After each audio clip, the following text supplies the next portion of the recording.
Hi everyone, this is Merzia Maskati, and I'm the founder of the Speech Dysphagia Language Clinic, SDLC, at Kem's Corner in Mumbai.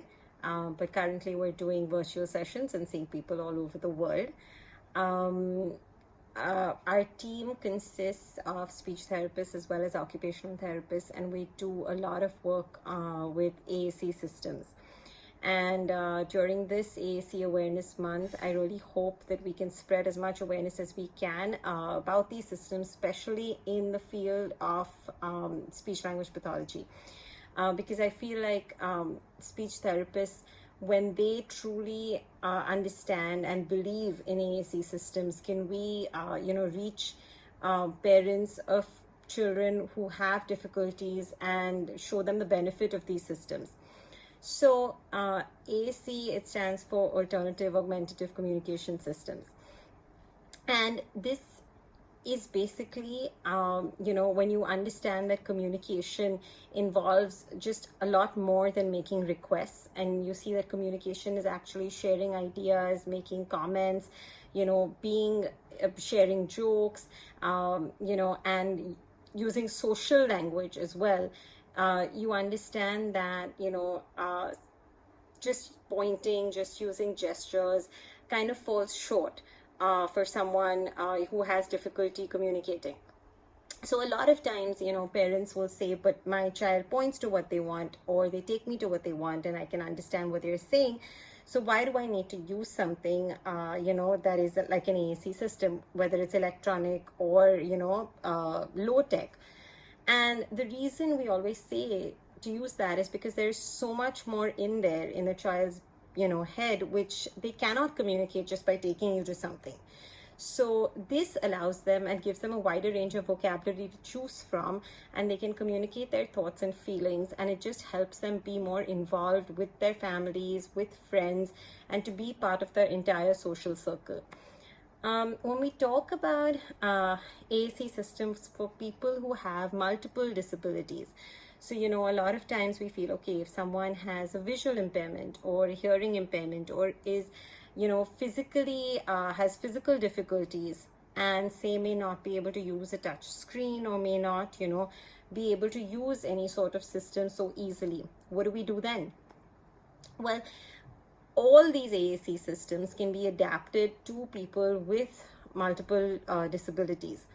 It definitely requires a team effort. You need an occupational therapist, you need a physical therapist to help you with positioning, you need an occupational therapist to help you with the vision, to see, what kind of contrast to use, what picture size to use, or word size to use.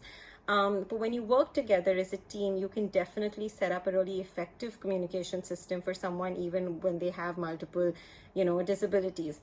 And there are a lot of these systems available. There are things like the eye gaze system, which you can activate by just blinking or by looking at something. There's, you can link external switches to a touch screen, so it doesn't have to be so sensitive, and the person can use their whole hand to activate it. They can use their knee to activate it. They can use any part of their body that moves. So there are definitely a lot of options, available out there. And again, we come to the question of why should we even, how do we even use this system and use it in all different environments? So that comes back to, the more we educate families, the more we educate other caregivers in the individual's life, and teach everyone that this is basically the individual or the child's voice, and it cannot be left behind. So it cannot be that the person goes out without their system. It has to be with them at all times. And, if you're in environments where it's difficult to maybe have an electronic system with you, you can have a lighter tech version where you can have like a printout of it with you, or you can have a communication book with you.